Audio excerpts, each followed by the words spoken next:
This report, the 13th of September. Right, news events. So CPI is out. What is next? What is the Fed's next step? Okay.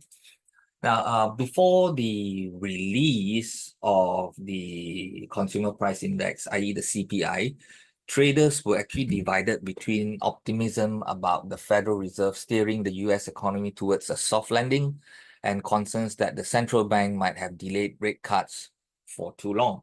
Okay, they were debating. That's the reason why you say that there are some said 25, there are some said 50, and all these kind of things. And there was a jump before this. They're saying one cut,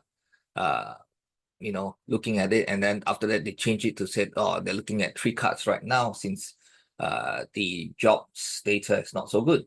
So this is it. There was a lot of debating.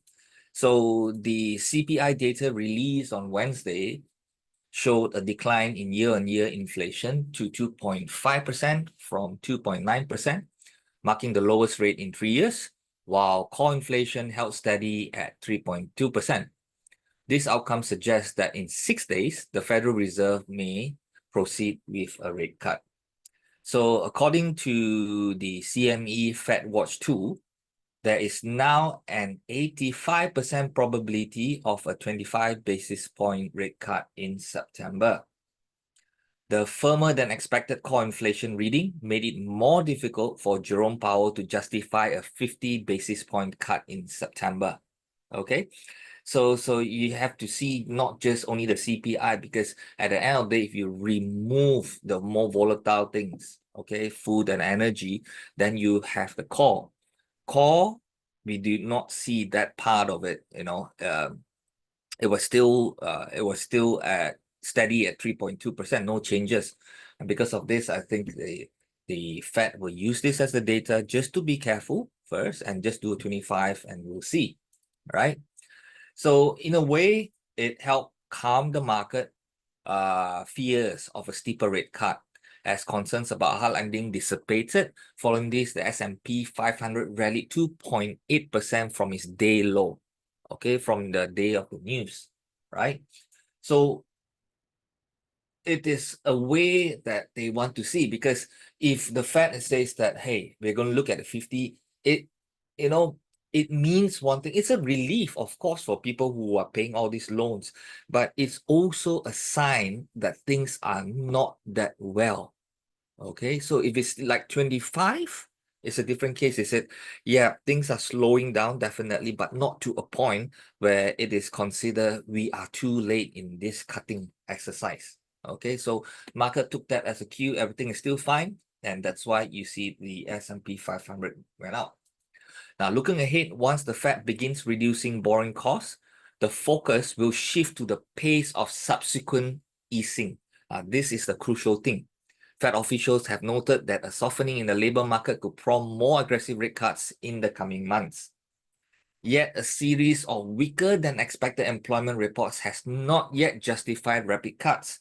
So if we had a non-farm payroll data, the previous one, instead of the 140 plus K, it goes down sub 100, that would be a different case, but still overall still okay. That means there's still plus 140 over 1,000 jobs, so that's okay for them. So the primary risks for the market in the months ahead include the performance of the broader economy and the job sector. You can't run away from that already. So 2 key employment reports are due before the Fed announces its November 7 meeting outcome, just days after the US elections. So the first one would be for November.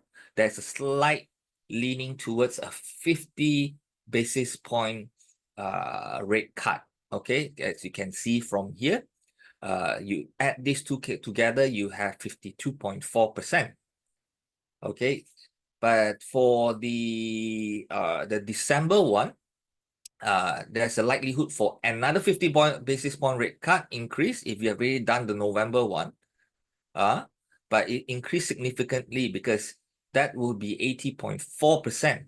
So given the higher probability, if November sees only 25, probably you see 50 in December already. So that will, in a way, in a way fulfill the 100 basis point cut that is estimated for 2024. Okay.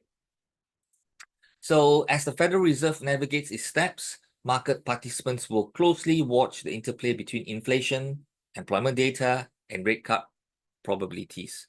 While the recent CPI has tempered fears of an aggressive cut, the evolving economic landscape and labor market conditions will significantly influence the Fed's approach. Yeah. With potential rate cuts on the horizon, the pace and timing of these adjustments remains critical factor for both market stability and economic growth. Right? Okay. So with that, that's the report for today.